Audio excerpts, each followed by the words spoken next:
Mom raised her glass, voice sweet and sharp. If you vanished tomorrow, no one would notice. Laughter burst. Relatives pretending cruelty was wit. I didn't laugh. No one stopped her. I let the noise drain until only my heartbeat remained. Something latched shut.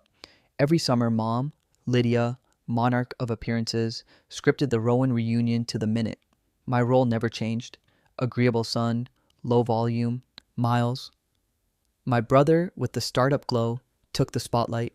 Aunt Dana photographed canapes. Uncle Vince raged about taxes. Dad stayed faithful at the grill. I heard Mom's practice laugh before I saw her. Jonah, she said, air kiss, you made it. Wouldn't dare miss it, I said. I sat at the kid's end. Dusk slid from tangerine to blue. When dessert came, she claimed the head chair and lobbed her grenade. The laugh track rolled. Cousin snorting, Vince wheezing, Miles smirking. Even Dad added a weary chuckle, the sound of a man who traded courage for peace. I kept still. My reflection trembled in wine I didn't drink. Across the lawn, Grandpa Art met my eyes. The disappointment belonged to her. For everyone else, the moment evaporated. For me, the weather changed. When plates were stacked and the last compliment harvested, the yard fell to the kitchen's hum.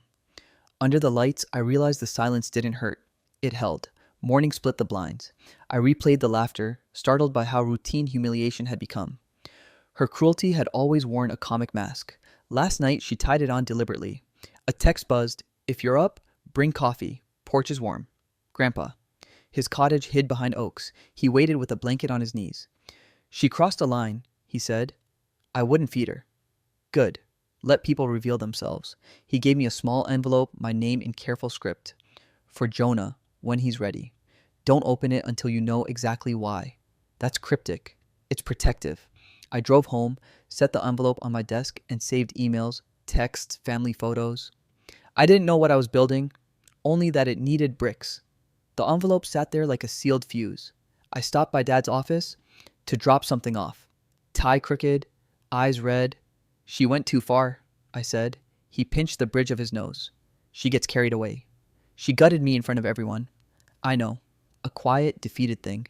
If I'd pushed back, she'd have found another knife. Driving home, I saw our casting. Lydia, the director, Dad, the understudy who never speaks, Miles, the golden lead, me, the prop. My phone buzzed. You should have laughed when you had the chance. No name. I asked who. No reply. The apartment felt breathed in by someone else. The gate hung a finger width open. Nothing missing. I opened Grandpa's envelope because now I knew why. Inside, a notarized will, his signature steady as bedrock. I leave the homestead and accounts to my grandson, Jonah Rowan. A sticky note in Art's thin hand. She'll hate this. That isn't your concern. The paper changed the pitch of the room. Only balance. I built a folder titled Record. Screenshots of Dana's sermons on forgiveness, Miles's photo of Lydia captioned family equals everything. I saved emails where she labeled me ungrateful, embarrassment, disappointment. Each date a nail. By midweek, the smear turned industrial. My email through two forced resets. A boutique Lydia loves tried my card. Then the university wrote, request received to cancel tuition coverage for Miles Rowan, submitted by Jonah Rowan. How could you? Lydia hissed. Sabotaging your brother's education? I didn't contact them, I said. Maybe someone using my name did. Don't be coy. You've humiliated this family enough. I hung up and went to see Grandpa. He listened, then slid me a second brown envelope. Timing, he said. Desperate people leave fingerprints. Inside, transcripts, calls between Lydia and Uncle Vince about repositioning Art's money before he changes his mind. Stamped, witnessed, ugly. That night, my new camera pinged. Living room motion. The feed showed a hooded figure at my desk. 5 minutes. A key, not a crowbar. Next morning, Lydia texted. Family dinner Saturday to clear the air. I replied, sure. Then I called Grandpa. Bring yourself, he said, and the truth. Saturday smelled of cleaner and theater. Miles opened and waved me in. Lydia sat at the head. Dad folded his hands. Jonah, Lydia said, we're here to clear the air. That's what truth is for. I set my bag down. First, she said, lifting her glass, father's estate. Disturbing rumors. You mean the ones you and Vince started? I slid transcripts across the linen. Your calls, dates, notarized. Vince froze. Lydia's smile thinned. My father was confused, she said. Manipulated. I set a bank letter beside the will. He formed an independent trust and recorded you because he knew you'd try to move his money. Dad said, soft but clear. Enough, Lydia. She calculated and came up empty. You think this makes you someone? It makes me free. My phone buzzed. I cast a clip from my security cam.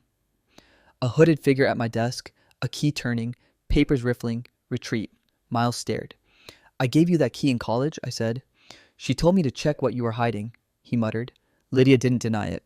I gathered my papers. We're done. Dad nodded once. Apology without speeches. Lydia's feeds vanished. Vince met auditors. Miles left the chat, then came to my door with the key on his palm and a hoarse, I'm sorry. I took it and let the apology stand. 2 months later, I moved north, to Grandpa Art's lake cabin. The first night, I slept like I'd been forgiven. Evenings, I read by the stove. Art's last letter. Jonah, peace isn't permission, it's possession. Keep it. Some afternoons, Dad calls. You okay? I am. Sometimes I recall the reunion, string lights, practice laughter, and touch the healed place it left. Lydia wanted me to vanish. Instead, I stepped out, and the performance collapsed without me. Distance did what shouting never could. I closed the door, set the key in a drawer, and let the lake go dark. The quiet that follows belongs to me.